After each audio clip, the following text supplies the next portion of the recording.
আসসালামু আলাইকুম সুপ্রিয় শিক্ষার্থীরা। নবম ও দশম শ্রেণীর সাধারণ গণিত তৃতীয় অধ্যায় বীজগাণিতিক রাশি। আজকের প্রশ্নে আছে জয়পুরহাট প্রত্যেক ক্যাডেট সমান ভাড়া বহন করবে এই শর্তে ৬০,০০০ টাকায় রংপুর থেকে জয়পুরহাটে শিক্ষা সফরে যাওয়ার জন্য কিছু বাস ভাড়া করা হলো। কিন্তু সফর শুরুর পূর্ব মুহূর্তে আরো ৫০ জন ক্যাডেট যোগ হলো, যার ফলে বাস ভাড়া মাথাপিছু ৬০ টাকা কম পড়লো। তো আগে আমরা ক নাম্বারটা করে নিই। ক নাম্বার আছে y plus one by Y equal to হলে সমাধান সেট নির্ণয় করো। সমাধান সেট বলতে এখান থেকে ওয়াই এর মানগুলো বের করতে হবে। তো এখানে ওয়াই এর মান বের করার জন্য আমাদের দেওয়া আছে y plus one by Y equal two, এখানে যদি আমরা লসাগু করি তো ওয়াই লসাগু হবে ওয়াই এবং ওয়াই গুণ করলে ওয়াই স্কোয়ার হবে, Y square plus one by Y equal two, এখানে আর আর গুণ করলে Y square plus one equal two Y. Two Y কে আমরা পক্ষান্তর করলে Y square minus two Y plus one equal zero. এটাকে আমরা মনে করতে পারি Y square minus two Y into one plus one square, কারণ ওয়ানের উপর স্কোয়ার দিলে ওয়ানই হয়, ওয়ানের সাথে টু ওয়াই গুণ করলে টু ওয়াই হয়, তাহলে এটা square minus two A B plus B square সূত্র, যেখানে এ অবস্থানে ওয়াই এবং বি অবস্থানে ওয়ান আছে। তাহলে আমরা কি লিখতে পারি y minus one whole square equal zero. তো স্কোয়ার উঠে গেলে আমরা জিরোর উপর রুট দিতে পারি, জিরোর উপর রুট দিলে জিরোই হয়, অর্থাৎ y minus one equal zero. তাহলে নির্ণয় ওয়াই এর মান ওয়ান। নির্ণয় সমাধান সেট এস ইকুয়াল, সমাধান সেটকে এরকম সেকেন্ড ব্র্যাকেট দিয়ে প্রকাশ করতে হয়, আর মান নির্ণয় মান হলে শুধুমাত্র ওয়াই ইকুয়াল ওয়ান হইতো। এরপরের প্রশ্ন আছে মাথাপিছু ভাড়া নির্ণয় করো। তো এই প্রশ্নটা বোঝার জন্য আমাদের কয়েকটা জিনিস বুঝতে হবে। সেটা হলো কি, এখানে ৫০ জন ক্যাডেট যোগ হওয়ার পর, এখানে আমি একটু বিস্তারিত লিখেছি। তো মনে করি ৫০ জন ক্যাডেট যোগ হওয়ার পর বর্তমানে মাথাপিছু ভাড়া ধরে নিচ্ছে, অন্যভাবেও করা যায়, তো এভাবেও বোঝা যায় ভালো। তো ৫০ জন ক্যাডেট যোগ হওয়ার পর বর্তমানে মাথাপিছু ভাড়া এক্স টাকা, আর মোট ক্যাডেট ধরে নিছি আমি ওয়াই জন। বর্তমানে কিন্তু ৫০ জন যোগ হওয়ার পর, আগে ৫০ জন কম যেতে চেয়েছিল, প্রশ্নটা পড়ে নিও, কিন্তু পরে ৫০ জন যোগ হয়েছে, নতুন আরো ৫০ জন ছাত্র বেশি হয়েছে, তো তাদের মাথাপিছু ভাড়া আমরা এক্স ধরেছি এবং বর্তমানে মোট ক্যাডেট ধরেছি ওয়াই। তাহলে বর্তমানে মোট ক্যাডেট যদি ওয়াই হয়, ৫০ জন ক্যাডেট যোগ হওয়ার পূর্বে মাথাপিছু ভাড়া অবশ্যই বেশি ছিল ৬০ টাকা করে, প্রশ্নে বলা আছে এক্স প্লাস ৬০, কারণ ৫০ জন যোগ হওয়ার পর এখানে আছে ৫০ জন যোগ হওয়ার পর মাথাপিছু ভাড়া ৬০ টাকা করে কমলো, তাহলে পূর্বে কি ছিল, পূর্বে ৬০ টাকা করে বেশি ছিল, এই যে পূর্বে ৬০ টাকা করে বেশি ছিল, বর্তমানে ৬০ টাকা কম হয়ে এক্স করে হয়ে গিয়েছে। তো পূর্বে তাহলে ক্যাডেট কয়জন ছিল, বর্তমানে ক্যাডেট যদি ওয়াই হয়, পূর্বে ৫০ জন কম ছিল আর নতুন ৫০ জন যোগ হয়ে হয়েছে ওয়াই। দেখো বিষয়টা একটু বুঝো, ৫০ জন ক্যাডেট যোগ হওয়ার পর হয়েছে ওয়াই, তাহলে পূর্বে ৫০ জন কম ছিল, তাহলে পূর্বে মোট ক্যাডেট ছিল ওয়াই মাইনাস ৫০। তো এখানে দেওয়া আছে মোট ভাড়া ৬০,০০০ টাকা। তো এখানে আমরা একটা কাজ করব, সেটা হচ্ছে আমাদের এই যে বর্তমানের ভাড়া, এটা ভাড়া কিন্তু বর্তমানে, তো এই যে মানে ভাড়া আমাদের এই ৬০,০০০, বর্তমানে পূর্বে যাই হোক ৬০,০০০ টাকা ভাড়া দিই, তারা গাড়িটা ঠিক করেছে। তো এখন এই যে আমরা জানি যে ভাড়া, বর্তমান ভাড়া এবং বর্তমানে আমরা যদি ক্যাডেটের সংখ্যা গুণ করি তাহলে এই ৬০,০০০ সমান হবে। দেখো তোমরা যদি তিনটা বন্ধু প্রত্যেকে ৫০ টাকা করে চাঁদা দাও, তাহলে কি করো, ৩ গুণ ৫০, তাহলে মোট চাঁদা হয়ে যায়, মোট চাঁদা কত হয় ১৫০। তেমনি এই যে মাথাপিছু ভাড়া এবং ক্যাডেটের সংখ্যা গুণ করলে এই যে মোট ভাড়ার সমান ৬০,০০০ সমান হবে। তো তাহলে এখানে আমরা কি করতে পারি, এক্স ওয়াই ইকুয়াল ৬০,০০০। আবার আরেকটা জিনিস দেখো, আমরা যদি পূর্বে আমাদের কি ছিল, ভাড়া বেশি ছিল, এবং ক্যাডেটের সংখ্যা কম ছিল। তো পূর্বের এই যে মাথাপিছু ভাড়ার পরিমাণ আর ক্যাডেট সংখ্যাও যদি গুণ করি, এটাও আমাদের 60,000-এর সমান হবে, কারণ ভাড়া উভয় ক্ষেত্রে একই থাকতো। বাস ভাড়া ছাত্র বেশি যাচ্ছে বলে বাস ভাড়া কমবে না, আবার ছাত্র কম ছিল বলে বাস ভাড়া বেশি হবে না, একই ছিল, মোট বাস ভাড়া সেম ছিল। তো এখন যদি পূর্বের ছাত্র সংখ্যাকে পূর্বের ক্যাডেট সংখ্যাকে পূর্বের মাথাপিছু ভাড়া দ্বারা গুণ করি, তাহলে এই 60,000-এর সমান হবে। তাহলে আমরা এখানে কি পাবো, এক্স প্লাস 60 এবং ওয়াই মাইনাস 50, এটাও হবে আমাদের 60,000। এটা আমরা গুণ করে নিব, এক্স আর ওয়াই গুণ করব, এক্স আর 50 গুণ করব, 60 আর ওয়াই গুণ করব, 60 আর 50 গুণ করব, এভাবেই তো গুণ করা হয়। তাহলে আমরা কি করব, এক্স আর ওয়াই গুণ করলে এক্স ওয়াই, এক্স আর মাইনাস 50 গুণ মাইনাস 50, 60 আর ওয়াই গুণ করলে প্লাস 60 ওয়াই, এবং প্লাস 60 মাইনাস 50 গুণ করলে মাইনাস 3000। এখন এই এক্স ওয়াই এর মান কি, এক্স ওয়াই এর মান 60,000 বসিয়ে দিই, আর এটা 3000, 60,000। তো উভয় পক্ষ থেকে দেখো এই 60,000 বাদ দিয়ে দাও, বাদ দিলে কি থাকে, এই 60 ওয়াই মাইনাস 50 এক্স ইকুয়াল 3000 থাকে।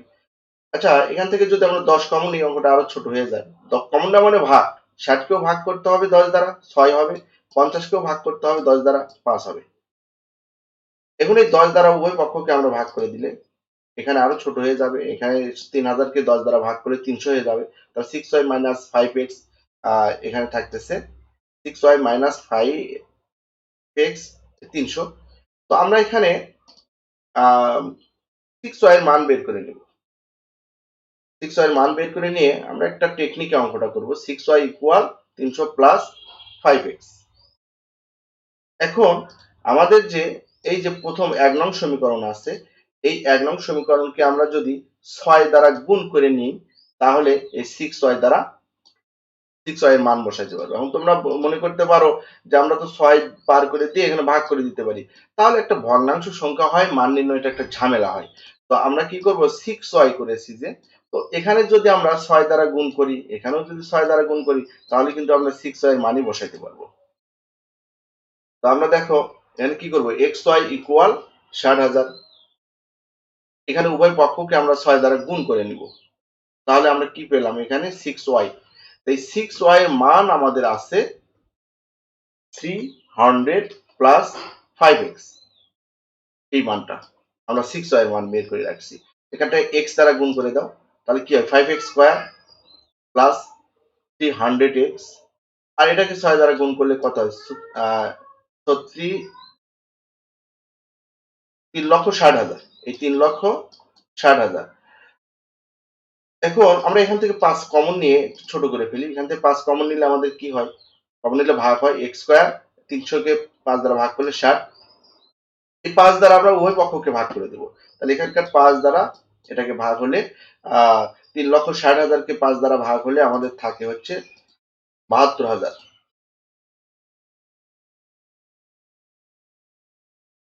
72,000। এখন এই 72,000 আমরা পক্ষান্তর করে বাম পক্ষে নিয়ে আসি, তাহলে হয় হচ্ছে x square plus 60x minus 7,000, 72,000। এখন যদি এখানে 1 আছে, 1 আর মাইনাস 72,000 গুণ করলে মাইনাস 72,000 হয়। এই মাইনাস আমরা 72,000 দিয়ে হিসাব করি। তো 72,000 কে দেখো একটা আমরা রাফ করে নিই, আমরা যদি 36,000 কে 2 দ্বারা গুণ করি 72,000 হয়, কিন্তু আমরা কখনো 36,000 থেকে 2 মাইনাস করলে এই যে মধ্যপদ 60, এটার সমান কখনোই পাবো না, এই 60 এর সমান পাবো না, অর্থাৎ বিয়োগ কিংবা যোগ করে 60 এর সমান হতে হবে। তো আমরা এক কাজ করি, এখানে 20 দিলে এখানে একটা শূন্য বাদ দিলে হয় না, তো আমরা কি করব, 200 দিব, দুইটা শূন্য, এখান থেকে দুইটা শূন্য নিয়ে এসে এখানে দিব, তাহলে কত হয়, 200 360। তো 200 এবং 360 এখানে বাদ দিলে 360 থেকে 200 বাদ দিলে 160 থাকে, এটাও হবে না। আরো একটু 3 দ্বারা গুণ করি, 3 দ্বারা 24,000 কে গুণ করলে 72,000 হয়।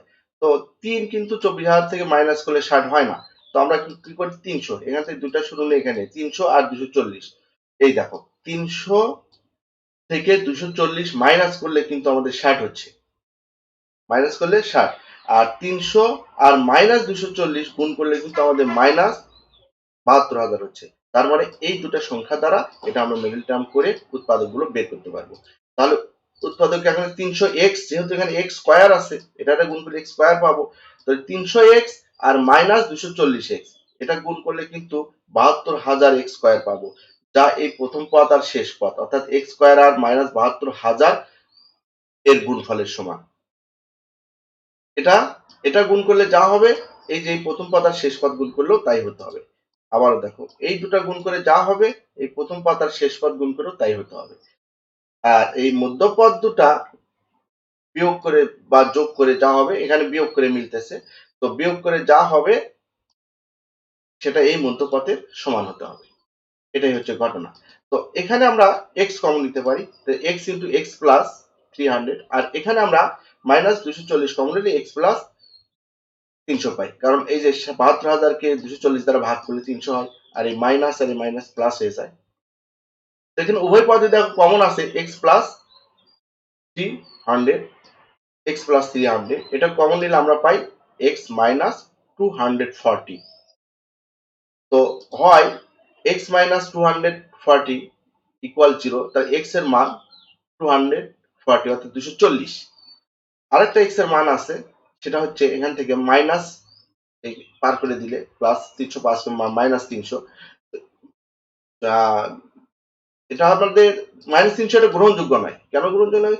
টাকার পরিমাণ, এটা তো কখনো ঋণাত্মক হতে পারে। আমরা x কি ধরেছিলাম? টাকার পরিমাণ না, x ধরেছিলাম আমরা বর্তমানে ভাড়ার পরিমাণ। তো ভাড়ার পরিমাণ তো কখনো ঋণাত্মক হতে পারে না, তাই মাইনাস 300 এটা গ্রহণযোগ্য নয়। তাহলে মাথা পিছু ভাড়ার পরিমাণ 240 টাকা। এই অঙ্কটা আমার কাছে এভাবেই ভালো মনে হয়, আবার অন্যভাবেও করা যায়। তো যাই হোক, পরবর্তীতে বিকল্প আরেকটি নিয়োগ করব। তো আগে আমরা গ নাম্বারটা শেষ করি। এটা খ নাম্বার, মাথা পিছু ভাড়ার পরিমাণ 240 টাকা হয়েছে আমাদের। তো এখানে আছে বার্ষিক 5% মুনাফায় 13 বছরে বাস ভাড়া 4% এর সমপরিমাণ টাকা সরল মুনাফা চক্র। এখন বলছে 5% মুনাফায় 13 বছরে বাস ভাড়ার 4% এর সমপরিমাণ টাকার সরল মুনাফা চক্রবর্তী মুনাফার পার্থক্য কত? তো এখানে মূল কথা হচ্ছে আমাদের বাস ভাড়ার 4%, এটা আমাদের কি করতে হবে?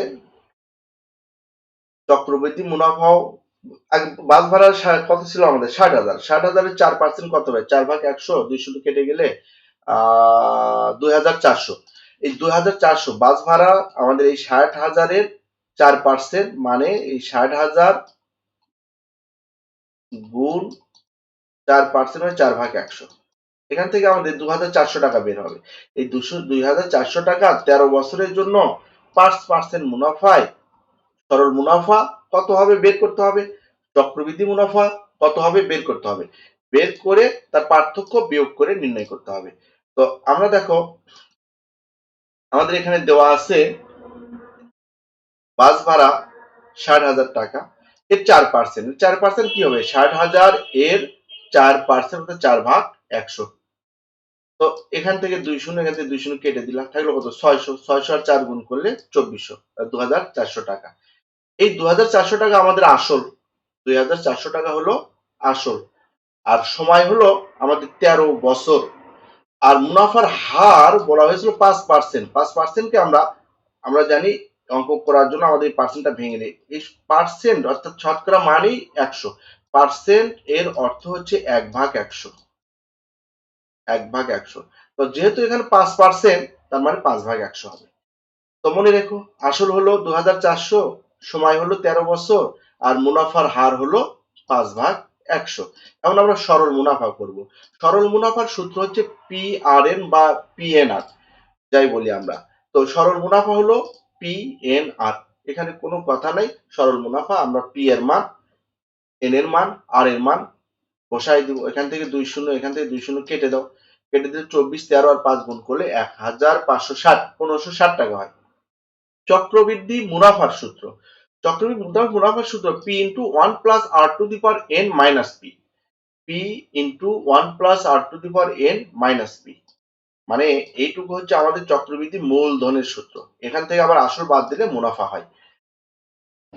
তো এখানে পি এর মান আছে 2400 ইন্টু 1 প্লাস আর এর মান আছে 5/100 মাইনাস 2400। এখানে আমরা ক্যালকুলেটর ব্যবহার করেও করতে পারি, আবার ক্যালকুলেটর ব্যবহার না করলেও আমরা বুঝতে পারি 5 কে যদি 100 দ্বারা ভাগ করি তাহলে কি হয় 0.05, এর সাথে 1 যোগ করলে 1.05, এর উপর পাওয়ার আছে 13। তো এরপর আমাদের ক্যালকুলেটরটা ব্যবহার করতে হবে। 1.05 এর উপর পাওয়ার 13 দিয়ে 2400 সাথে গুণ করে সেখান থেকে আবার 2400 মাইনাস করলে আমরা পাই 2125.56 টাকা। এখন এই দুটোর পার্থক্য বের করতে হবে। পার্থক্য বের করতে গেলে আমাদের কি করতে হবে, বিয়োগ করতে হবে। তাহলে মুনাফার পার্থক্য 2125.56 থেকে 1560 মাইনাস করলে আমরা পাই 565.56 টাকা প্রায়। এটি হচ্ছে আমাদের কয় বছরের, 13 বছরের, অর্থাৎ বাস ভাড়ার 4% টাকা, 4% সমপরিমাণ টাকার 13 বছরের 5% হারে চক্রবৃদ্ধি মুনাফা ও সরল মুনাফার পার্থক্য।